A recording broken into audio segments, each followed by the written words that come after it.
This portion is brought to you by Univet.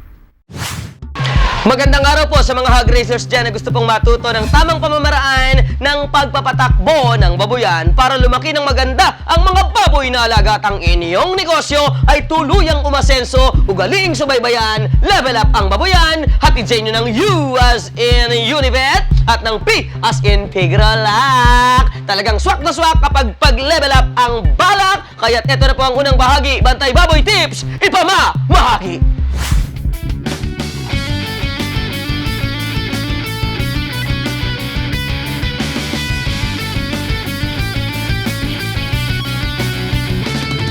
Kumusta po mga kapwa ko hog racers? Ronnie po ulit ang inyong lingkod. Kasama ko po si Doc Allen. Alam niyo po ba na tinatayang 90% ng ating babuyan ang apektado ng mikrobyong mycoplasma? Bantayan po natin mabuti ang ating babuyan. Ito po ang pangunahing mikrobyo na nagdudulot ng pulmonya. Bihira man po namamatay sa ganitong sakit, ito naman po ang sumisira sa depensa ng ating mga baboy at nagdudulot ng pagpasok ng mas malalang kaso ng pulmonya. Ito po ay nanggagaling sa hangin, sa inahin, o sa iba pang carriers. Dok, paano po ba makakaiwas sa mga to? Para maiwasan natin ang paglala at pagkalat pa ng sakit, importante na malaman natin kaagad kung ang ating mga baboy ay dinapuan na ng pulmonya. At importante rin na malaman natin kung ang mga ito ay nasa kondisyon na madali itong tamaan. At ito ang maaaring indikasyon para malaman natin kung may problema na sa pulmonya ang ating mga baboyan. Pag-ubo. Kung higit na sa isang ubo bawat 10 minuto sa bawat 10 baboy ang naririnig, maaaring may tama na ng pulmonya ang mga alagang baboy. Thumping. Ito ang mabilis na paghinga ng baboy, na animoy umaalon ang tiyan. Kung higit sa 40 paghinga bawat minuto at madalas ang pag-ubo nito, maaaring may pulmonya na ang alagang baboy. Mapapansin din na hindi pantay-pantay ang laki ng baboy sa panahon ng bentahan. Kung hindi rin maganda ang ventilasyon sa loob ng kulungan ng baboy, maaaring maipon ang ammonia. Ito ang gas na makakasira sa depensa ng baga ng mga baboy. Kaya maraming mikrobyo ang pwede nang makapasok na makakapagdulot ng pulmonya. Dok, paano kung tinamaan ang baboy ng pulmonya? At dahil maraming maaaring maging sanhi ang pulmonya, dapat marami ring solusyon para dito. Ito ay pagbabakuna, pagbabago sa pamamahala ng pasilidad, at paggagamot. Sa pagpili ng gamot laban sa pulmonya, ito dapat ay may malakas na bisa laban sa mga mikrobyo at may kakayahan makarating sa baga ng baboy kung saan naroon ang mga mikrobyo. Dapat malabanan ng antibiotiko ang mycoplasma at mga komplikasyong pumapasok kasunod nito. Ang solusyon, Vetracin Gold. Meron itong Thiamulin na mahusay lumaban sa mycoplasma. Meron din itong Doxycycline, isang broad spectrum na antibiotic na nakakarating sa baga kung saan andon ang mga mikrobyo. Sa paggamit ng Vetracin Gold sa paggamot ng pulmonya, sundin lamang ang Vetracin Gold Pulse Medication Program. Sa starter stage, bigyan ito sa edad na 9 na linggo sa dosis na 2 teaspoon bawat galon ng tubig sa loob ng 7 araw. Sa grower stage naman, maaaring magbigay ng Vetracin Gold sa pang-13 linggo. Sa pagsunod sa Vetracin Pulse Medication Program, makikita ang pagbabago tulad ng mas mabilis nitong paglaki, mas matipid sa pagkain, mas kaunti ang namamatay, at mas kaunti ang sira sa baga.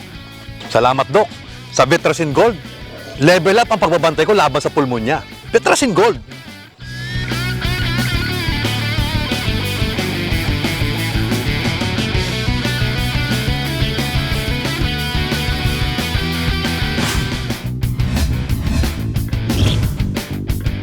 This portion was brought to you by Univet.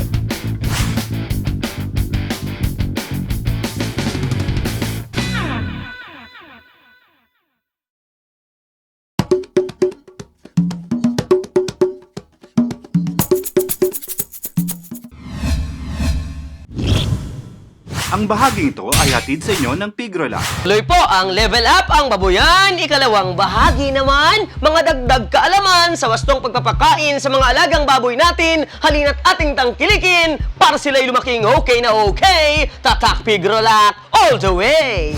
Musta po mga kapwa hog racers ko? Ronnie po ulit ang inyong lingkod. Kasama ko po ulit, Doc Allen. Sana po maganda ang paglaki ng inyong mga baboy dahil malaki po ang kinalaman ng feeds dyan. Dati kasi noon, akala ko okay na kaning baboy at mumurahing feeds. Hindi pala, kulang pala sa sustansya. Mabagal at kapos ang paglaki ng mga baboy. Kahit gaano karaming mumurahing feeds ang bilhin ko. Ayun, malaki rin pala ang gastos sa mahinang klaseng feeds. Lugi pa rin. Kaya ngayon, Tatak Pigrolac all the way na ako. Sinimulan ko sa Early Win ang mga biko. Tapos hog starter. Ang ganda, ang bilis ng paglaki. Dok, grower stage na tayo.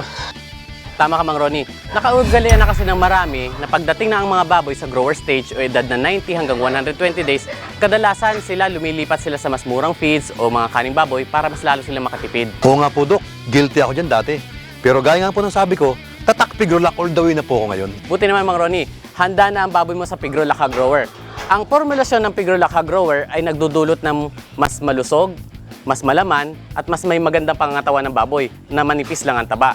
Kasi kung ang baboy mo ay laking kaning baboy lang, syempre hindi nito maabot ang full genetic potential nito at syempre kakapal ang taba niyan. Basta tatak Pigrolac, astig talaga yan mga eksperto sa AICI. Sa Estados Unidos ang partner sa paggawa niyan. Pakinggan natin kung ano pang say ni Dr. Fioli from AICI, US of A. Pigrolac Premium Hog Grower and Finisher are feeds that are designed to provide the pig the amount of amino acids they need, so in general the protein they need, in combination with the energy so that they can metabolize, in other words, process those amino acids, deposit the muscle. We want to avoid excessive fat deposition during this period, which could happen, and we want to maximize growth rate to their maximum potential, as well as reduce feed conversion ratio so that the pigs are as efficient as possible.